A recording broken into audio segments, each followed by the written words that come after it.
ஓம் அகத்தீசாய நம. ஓம் அகத்தீசாய நம. ஓம் அகத்தீசாய நம. அன்புள்ள பெரியோர்களே, தாய்மார்களே, வணக்கம். அப்போ திருவடி நிழல் இருப்பதற்கு என்ன செய்ய வேண்டும்? திருவடியை பற்றி கொள்ள வேண்டும். அதுக்கு என்ன செய்யணும்னா, பொல்லாத பொருள் பட்டிருக்கக்கூடாது.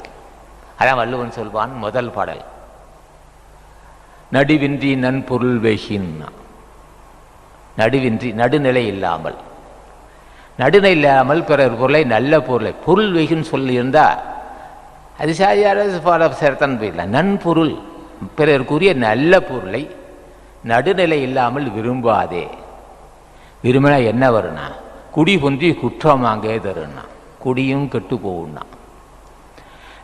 ஒரு ஏழை விட்டு பையனாக இருப்பான், பையன் கொஞ்சம் அழகானா இருப்பான், கோடீஸ்வர மகள் இருப்பாள். அது என்ன செய்வான், அந்த பெண்ணை விரும்புவான். சனியை பிடிக்க போகுதுன்னு அர்த்தம். இவன் தகுதி என்ன? ஒரு சாதாரண விவசாயி மகன், சாதாரண விவசாயி மகன் ஒரு கோடீஸ்வரன் வீட்டு பெண்ணை விரும்புவான். இந்த அழகு தோற்றம் அவளையும் மழைக்கு விடும். இது அந்த அப்பனுக்கு தெரியும். அவன் பெண்ணுடைய தகப்பன் தந்தைக்கு யார் என்ன வச்சுன்னு கேட்பான். ஏமா ஒரு விவசாயி மகனா, அந்த பையன் அவங்க படித்த பையனா, அப்படி வந்து போயிட்டுருக்குறான், பொண்ணும் அந்த பார்த்துக்கிட்டு இருக்குன்னா. சரி, நிலைமை சரியில்லை. அவள் யாரான்னு கேட்டான். இந்த கடைசி வீட்டில் இருக்கிறாரு, அவர் அது பையன்தான்னா. அவ்வளோதான். மறுநாள் வீடே இல்லை. என்ன கொடுமை! அப்போ சொன்னான் வள்ளுவன், உன்னுடைய தகுதி என்னப்பா? அவ்வளோ பெரிய கூடிய வசதி, மிகப்பெரிய வசதி வாய்ப்புள்ள குடும்பத்தில் இருக்க பெண்ணை நீ எப்படி விரும்பினே? இப்போ வீடே இல்லை, எல்லாம் இடித்து தூள் பண்ணிட்டு போயிட்டான். அந்த மாதிரி சூழ்நிலை வரும் சொல்கிறான். இப்படி ஒரு வார்த்தை இது சமுதாயத்தில் நடந்துக்கிட்டு இருக்கு. 10 லட்ச ரூபா மதிப்புள்ள இதெல்லாம் நம்ம இப்படி எடுத்துக்கணும். ஒவ்வொரு பொருளாக நடுவின்றி, நடுநிலைமை இல்லாமல். நடுவின்றினா நடுநிலை இல்லாமல். இவன் தகுதி, நாம் எதை விரும்பணும், எது நமக்கு தகுதி, பெரிய எடுத்து பொல்லாப்பு, நம்ம நிலைமை ஆபத்தாக முடியும், குடும்பமும் வீணாக போகும் என்று அவன் நினைக்காமல் தன் தகுதிக்கு மீறிய ஒரு பெண்ணை விரும்புதலும், விரும்பினால் விளைவுகள் இப்படி வந்து சேரும். நடுவின்றி நன்பொருள், நன்பொருள், பொருள்னு சொல்ல, நன்பொருள் வெகின், விரும்புதல். வெகுதுன்னா விரும்புதல். வெகின், குடி கொன்றி குற்றமாங்கே தரும். குடியும் நலிந்துவிடும், குற்றமும் வந்து சேரும்.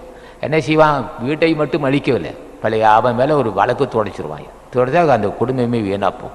இப்படி ஒரு நிலைமை. இன்னொரு இடம், ஒரு 5 லட்ச ரூபா மதிப்புள்ள ஒரு வீடு. 5 லட்ச ரூபா மதிப்புள்ள வீட்டை பக்கத்து வீட்டுக்காரன் என்ன செய்தான்? வறுமையை பயன்படுத்தினான். வறுமை வந்தது அவனுக்கு, பக்கத்து வீட்டுக்காரனுக்கு. அவ்வப்போது 2000, 5000, 10,000 கொடுத்தான். எழுதி வாங்கிட்டான். எழுதி வாங்கி என்ன செய்தான்? அந்த வீட்டை கைப்பற்றிட்டான். அவன் நெருக்கடி கொடுத்து, சும்மா என்னையா அதனால் கையெழுத்து போட்டியா, பின்னாடி உனக்கே தேர்ன்னு சொல்லி ஏமாற்றி அந்த சொத்தை கைப்பற்றிட்டான். கைப்பற்றதுக்கு அப்புறம் என்னாச்சு? மீண்டும் என்ன செய்தான்? ஐயா, என்ன 5 லட்ச ரூபா மதிப்பு சொத்தை 1.5 லட்சத்துக்கு வாங்கிட்டே ஐயா, இந்த வித பணம் கொடுன்னா. அது இது மிரட்டிட்டான் அவன். அவன் என்ன சொன்னான்? ஐயோ பாவம், இந்த சொத்தே போடுச்சு, வீடே போடுச்சுன்னா நான் என்ன இப்படி எப்படி வாழ்வேன்னு சொன்னான். ஆனால் அக்கம் பக்கத்துலாம் தெரியுது, ரொம்ப கொடுமை செய்துப்பா, அந்த சொத்தை அபகரிச்சிட்டான் அப்படின்னு சொன்னான். அவருடைய விளைவுகள் என்னாகும்? அவன் மன விரும்பி சபிக்கிறான். அந்த பாவியை சொத்து மாறிந்த ஒரு வீடு தான் இருந்தது, அதையும் போடுச்சே, நீ வாழ்வியா, நல்லபடி வாழ்வியான்னு சொல்லி மண்ணவாரி அரைக்கிறான், சபிக்கிறான். என்னாகும்? நடுநிலை இல்லாத சொத்தை வாங்கிட்டான். நடுநிலை இல்லாத செயல் அது. குடி கொன்றி குற்றம் வாங்கே தரும். நடுநிலை இல்லாத ஒரு பொருளை வாங்கினாலும் அது ஆபத்து தான், குற்றமும் வந்து சேரும். மன விரும்பி தந்த சாபம் அந்த குடும்பம் வெகு விரைவில் அழிந்து போகும்னா இது ஒரு கருத்துக்கள்.